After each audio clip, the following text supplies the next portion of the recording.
تقریباً آج کا جو ہمارا ٹاپک ہے وہ ہے اردو زبان کی تاریخی اہمیت۔ چلتے ہیں اپنے ٹاپک کی طرف، اس سے پہلے آپ سے ریکویسٹ ہے کہ آپ نے میرے چینل کو سبسکرائب، لائک اور شیئر کر دیں۔ 1867 میں شہر بنارس سے اردو ہندی کا قضیہ اٹھا، جس نے سر سید کے خیالات میں انقلاب پیدا کر کے مسلمانوں کی سیاست کا رخ متعین کیا، جو کم و بیش 80 سال چلتا رہا۔ اردو زبان اس سرزمین کی اسلامی حکومت کی یادگاروں میں ایک منفرد مقام رکھتی ہے۔ یہ زبان کہاں سے شروع ہوئی، ان کے متعلق بہت سے نظریات پیش کیے گئے۔ آج کل یہ دنیا کی مقبول زبانوں میں شامل ہے۔ اس کے بولنے اور سمجھنے والے کم و بیش دنیا کے ہر حصے میں پائے جاتے ہیں۔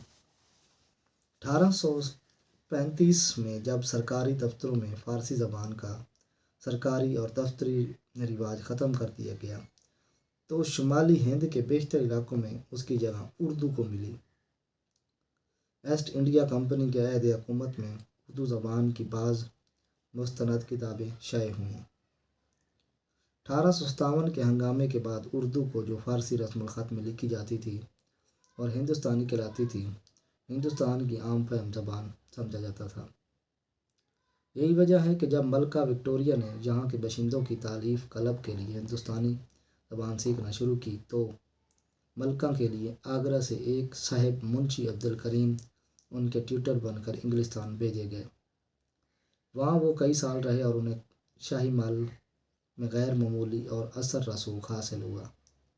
ملکہ وکٹوریہ اردو کی معمولی نوشت و خواند کر سکتی تھی اور ان کے اردو دستخط عام لوگوں کی نظر سے گزرے ہیں۔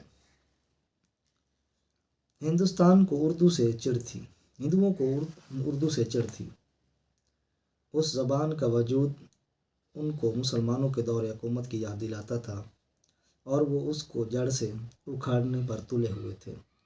جیسا کہ ابھی بیان کیا جا چکا ہے کہ اس مہم کی ابتدا بنارس سے ہوئی۔ اردو کے مقابلے میں ہندی کو کھڑا کیا گیا، جو اس وقت اردو کی نسبت کم ترقی یافتہ تھی۔ جلسے ہوئے، جلوس نکلے، قراردادیں پاس ہوئیں، گورنمنٹ کو بہت سی یادداشتیں پیش کی گئیں۔ سر سید اس وقت اپنی ملازمت کے سلسلے میں بنارس میں متعین تھے۔ وہ اس کارروائی سے بہت پریشان ہوئے اور وہ اردو کو مسلمانوں کی قومی زبان خیال کرتے تھے اور اسے مسلمانوں کے ثقافتی ورثے کی ایک قیمتی متاع کہتے تھے۔ انہوں نے اخباری سطح پر ہندی کے حامیوں سے بہت سے مباحثے کیے اور ان کے دلائل کے سکت جواب دیے۔ پہلے 1880 میں اور پھر 1882 میں وائسرائے ہرپن کی حکومت نے ایجوکیشن کمیشن مقرر کیا۔ ہندوؤں نے یہ قضیہ بھی کمیشن کے سامنے پیش کر ڈالا۔ ہندی کے حامی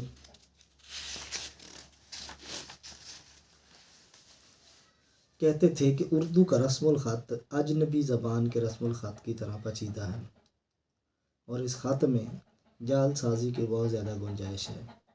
سر سید نے کمیشن کو باقاعدہ طریقے سے بتا دیا کہ یہ مسئلہ دراصل لسانی نہیں، سیاسی مسئلہ ہے۔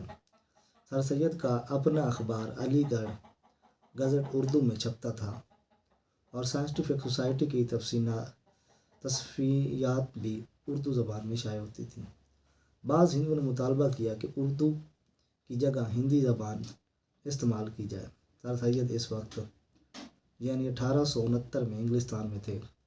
وہاں سے انہوں نے ایک خط کے دوران یہ لکھا کہ اگر ہندو اس طرح اردو کی مخالفت کر رہے تو مجھے ڈر ہے کہ اس سے دونوں قوموں کے درمیان اختلاف بڑھے گا اور ہو سکتا ہے کہ دونوں ہمیشہ کے لیے ایک دوسرے سے جدا ہو جائیں۔